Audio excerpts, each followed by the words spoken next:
Another week is underway and we're still stuck in a pretty active and certainly cold pattern. 36 right now at the airport. We do have some reduced visibilities because of fog, but dew point temperatures are generally above freezing here across much of central Virginia, and that's sort of a good indication that will remain that way here for the overnight. A little bit different in the valley where temperatures are either at or just above freezing. Some light drizzle there, the Valley Airport in Weeders Cave with a light northeasterly wind. You can look at some other numbers and you can still see a lot of locations east of the mountains are in the mid to some lower 30s, and then you get closer to freezing or below as you climb the mountains of the Blue Ridge and into portions of the Shenandoah Valley. Now, I mentioned some reduced visibilities. This is fluctuated here this evening, about a mile there at Cho, a mile and a quarter in Louisa, and you can see about a mile and a half at the airport in Weir's Cave. Those numbers may fluctuate a little bit, but as we get more steadier rain to develop, it'll kind of mix out the fog a bit as we head through the late night and overnight period. Winter weather advisory for the Blue Ridge Mountains, the Shenandoah Valley, this running until 7 a.m. tomorrow morning.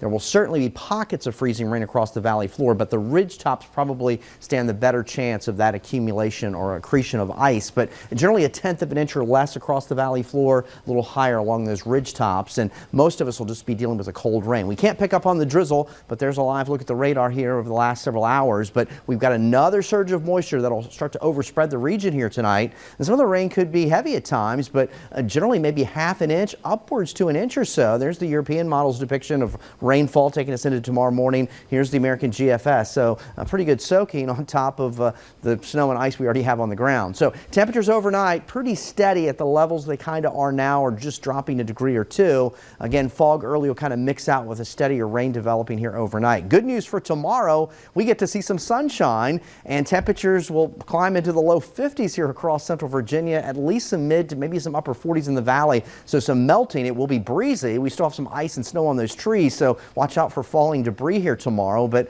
really the pick of the week. Now, Wednesday is dry during the day. Clouds will start to gather. Late Wednesday night, more likely pre-dawn hours of Thursday. That's the next system that will certainly have a wintry component, maybe beginning to snow, going over to a wintry mix of ice, and for some just a cold rain. Otherwise, we just hold on to an icy mix. The brunt of this winter storm is passing west of the Appalachians, but we will deal with the rain and maybe just a little bit of freezing rain for some as this area of low pressure travels northbound tonight. Yet there's more energy behind that, and that'll be Thursday's storm system for us. The breadth and depth of the cold air is certainly here in the lower 48, 13 right now in Dallas, but the coldest air stays west of the Appalachians for us here over the next several days. So here we are tonight dealing with the rain becoming a bit more widespread as we go through the late night overnight period, but then it's out of here first thing in the morning. Clouds will start to give way to some sunshine. Winds will become more westerly, mid 40s to low 50s. Then everything will kind of refreeze tomorrow night into Wednesday mornings. We go back down in the low and middle 20s. Wednesday's dry during the day, temperatures nearing 40. Then that next system gets in here on Thursday, may begin as some snow, then go over to a wintry mix. Some of us may hold on to that wintry mix for the duration of the event before it ends early on Friday morning. So we're still not done with another hit of winter. Cold rain tonight, some areas of freezing rain, temperatures pretty much in the low to middle 30s. Michael and Son 7-day forecast showing you again a mild day tomorrow after we get rid of the rain tonight. Wednesday, more clouds will start to gather, but dry during the day, and then we'll gear up for the next hit of winter as we head into Thursday. But right now, Friday, later in the afternoon and into the weekend, trending drier. Sharon and Steve. All right, Eric, thank you. Thanks, Eric.